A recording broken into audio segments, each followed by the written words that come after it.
Sir, D K Suresh ಅವರು ಇತ್ತೀಚೆಗೊಂದು ಹೇಳಿಕೆಯನ್ನು ಕೊಟ್ಟಿದ್ದಾರೆ ಸರ್.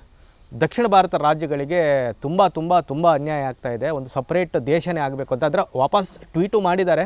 ನಾನು ಯುನಿಟಿಯಲ್ಲಿ ವಿಶ್ವಾಸ ಇಟ್ಕೊಂಡಿದ್ದೀನಿ, ಒಬ್ಬ ಕಾಂಗ್ರೆಸ್ ಮನ್ನೆ ಆಗಿ, ಒಬ್ಬ ಪ್ರೌಡ್ ಇಂಡಿಯನ್ ಆಗಿ ನನ್ನ ಹಕ್ಕನ್ನು ಕೇಳುವಂಥದ್ದು ನನ್ನ ಹೋರಾಟ ಅಂತ ಹೇಳಿದ್ದಾರೆ. ಯಾವ ಥರ ಹಕ್ಕನ್ನು ಕೇಳಬೇಕು ಅವ್ರದ್ದು? ಅಲ್ಲ, ಅವ್ರು ಏನು ದೇಶ ಒಡೆಯಿರಿ ಅಂತ ಒಡೆಯೋದ್ರ ಮುಖಾಂತರ ನನ್ನ ಹಕ್ಕನ್ನು ಪ್ರತಿಷ್ಠಾಪಿಸಬೇಕು ಅಂತ ಕೇಳಿದ್ದಾರಾ? ಹೌದು, ಈ ದೇಶದ ಒಬ್ಬ ಸಾಮಾನ್ಯ ಪ್ರಜೆ ಇವತ್ತು ಅವರ ಭಾವನೆಗಳನ್ನು ವ್ಯಕ್ತಪಡಿಸ್ತಕ್ಕಂಥದ್ದಕ್ಕೆ ಬಾಬಾ ಸಾಹೇಬ್ ಅಂಬೇಡ್ಕರ್ ಅವರು ರಚನೆ ಮಾಡಿರ್ತಕ್ಕಂಥ ಅವರ ತಂಡ ಇವತ್ತು ಪ್ರತಿಯೊಂದು ಸಮಾಜದ ವ್ಯಕ್ತಿಗೂ ಒಂದು ಹಕ್ಕನ್ನು ಕೊಟ್ಟಿದ್ದಾರೆ. ಮಾತಾಡ್ತಕ್ಕಂಥ ಫ್ರೀಡಮ್ ಆಫ್ ಸ್ಪೀಚು ಕೊಟ್ಟಿದ್ದಾರೆ. ನೆನ್ನೆ ಮಾತಾಡಿರ್ತಕ್ಕಂಥದ್ದು ಯಾರಾದರೂ ಅದರ ಬಗ್ಗೆ ಶಾಬಾಷ್ಗಿರಿ ಕೊಡ್ತಾರಾ? ದೇಶ ಹೊಡಿಬೇಕು ಅಂತ ಹೇಳಿ ಇವತ್ತು ಅವ್ರ ನಾಯಕರನ್ನ ಕರ್ಕೊಂಡು ಇಲ್ಲೇ ಎಲ್ಲ ರಾಮನಗರ ಇದರಲ್ಲಿ ನಮ್ಮ ರಸ್ತೆಯಲ್ಲೇ ಹೋದ್ರೇನು ಅದೆಂತೋ ಭಾರತ್ ಜೋಡೋ ಅಂತೇಳಿ ಅವ್ರ ನಾಯಕರು ಕಟ್ಕೊಂಡು ಈಗ ಅಲ್ಲೆಲ್ಲ ನಾರ್ತ್ ಈಸ್ಟಿಂದ ಬರ್ತಾವ್ರೆ. ಒಂದು ಕಡೆ ಭಾರತ್ ಜೋಡೋ ಅಂತಾರೆ, ಇನ್ನೊಂದು ಕಡೆ ಭಾರತ ಹೊಡೀರಿ ಅಂತ ಹೇಳ್ಕೊಂಡು ಇರ್ತೀರ ನೀವು. ನಿಮ್ಮ ನಾಯಕರು ಪಾಪ ಪಾದಯಾತ್ರೆ ಮಾಡ್ಕೊಂಡು ಒದಾಡ್ತಾವ್ರೆ. ನೀವು ಇಲ್ಲಿ ಭಾರತ ಹೊಡೀರಿ ಅಂತ ನಿನ್ನೆ ಭಾಷಣ ಮಾಡಿದ್ದೀರಿ.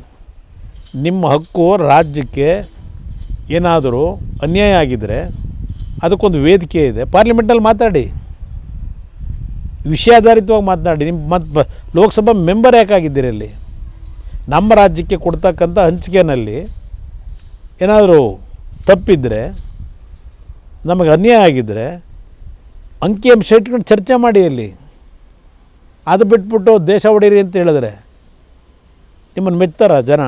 ಸರ್, ಕರ್ನಾಟಕದಿಂದ ಹೋಗ್ತಾ ಇರುವಂಥ ರೆವಿನ್ಯೂ ಏನಿದೆ ಅದು ಉತ್ತರ ಭಾರತಕ್ಕೆ ಹಂಚಿಕೆ ಆಗ್ತಾ ಇದೆ. ಕರ್ನಾಟಕ ಭೀಕರ ಬರಗಾಲದಲ್ಲೂ ಕೇಂದ್ರ ಸರ್ಕಾರ ಕರ್ನಾಟಕಕ್ಕೆ ಹೆಲ್ಪ್ ಮಾಡಿಲ್ಲ, GST ತೆರಿಗೆ ಪಾಲು ಕೊಟ್ಟಿಲ್ಲ, ಹಣಕಾಸು ಆಯೋಗದಲ್ಲೂ ಅನ್ಯಾಯ ಆಗಿದೆ, ಎಲ್ಲದರಲ್ಲೂ ಸರ್ಕಾರ ಮಲತಾಯಿ ಧೋರಣೆ ಅನುಭವಿಸಿದೆ. ನೋಡಿ, ಇದು ಸತ್ಯನಾ? ಇದನ್ನೇ ನಾನು ಹೇಳೋದು, ಇದನ್ನೇ ನಾನು ಹೇಳ್ತಾ ಇರೋದು. ಇಲ್ಲಿ ಪ್ರಶ್ನೆ, ಈಗ ಮಹಾರಾಷ್ಟ್ರದಲ್ಲಿ ನಮ್ಮಿಂತಲೂ ಹೆಚ್ಚಿನ ತೆರಿಗೆ ಹೋಗುತ್ತೆ, ನಮ್ಮಿಂದ ತೆರಿಗೆ ಯಾವುದು ಹೋಗ್ತದೆ, 4 ಲಕ್ಷ ಏನೋ ಹೇಳ್ಕೊಂಡಿದ್ದಾರಲ್ವ, ಹೋಗ್ತಿದೆ ತೆರಿಗೆ.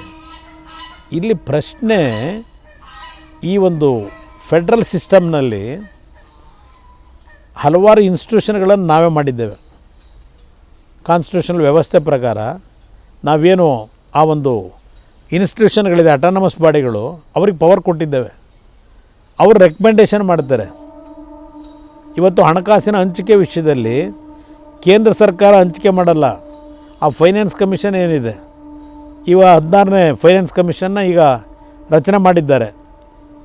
ಈಗ ಆ ಫೈನಾನ್ಸ್ ಕಮಿಷನ್ ಮುಂದೆ ನಮ್ಮ ಅಹವಾಲುಗಳನ್ನು ಹೇಳ್ತೀವಿ ನಾವು. ಫೈನಾನ್ಸ್ ಕಮಿಷನನ್ನು ರಚನೆ ಮಾಡಬೇಕಾದ್ರೆ ಒಂದು ಮಾರ್ಗಸೂಚಿ ಕೊಟ್ಟಿರ್ತಾರೆ, ಯಾವ್ಯಾವ ರಾಜ್ಯಕ್ಕೆ ಯಾವ ಆಧಾರದ ಮೇಲೆ ಎಷ್ಟು ಹಣ ಹಂಚಿಕೆ ಮಾಡಬೇಕು ಅನ್ನೋದನ್ನು ಫೈನಾನ್ಸ್ ಕಮಿಷನ್ ರೆಕಮೆಂಡ್ ಮಾಡೋದು, ಕೇಂದ್ರ ಸರ್ಕಾರ ಕೊಡೋದಲ್ಲ. ಅಲ್ಲಿ ಅವರು ಕೊಟ್ಟಂಥ ರೆಕಮೆಂಡೇಷನ್ ಮೇಲೆ ಡೆವಲಪ್ಡ್ ಸ್ಟೇಟು, ಅನ್ಡೆವಲಪ್ಡ್ ಸ್ಟೇಟ್ ಇದೆ. ಅಭಿವೃದ್ಧಿ ಹೊಂದಿರತಕ್ಕಂಥ ರಾಜ್ಯ, ಅಭಿವೃದ್ಧಿ ಆಗದೇ ಇರತಕ್ಕಂಥ ರಾಜ್ಯ.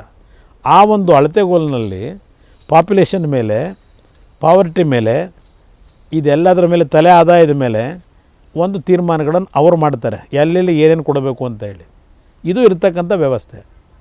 ಇವತ್ತು ಬರಗಾಲದ ಬಗ್ಗೆ ಅದಕ್ಕೂ ಒಂದು ಫೈನಾನ್ಸ್ ಕಮಿಷನಲ್ಲೇ ಪ್ರತಿ ವರ್ಷ ಏನೇನು ಕೊಡಬೇಕು ಅಂತಕ್ಕಂಥ ಫಿಕ್ಸ್ ಆಗಿರುತ್ತೆ. ವಿಶೇಷ ಅನುದಾನ ತರಬೇಕಾದ್ರೆ ರಸ್ತೆಯಲ್ಲಿ ನಿಂತ್ಕೊಂಡು ನಮಗೆ ಕೊಡಲಿಲ್ಲ ಅಂತೇಳಿ ಗಲಾಟೆ ಮಾಡೋದ್ರಿಂದ ಬರಲ್ಲ.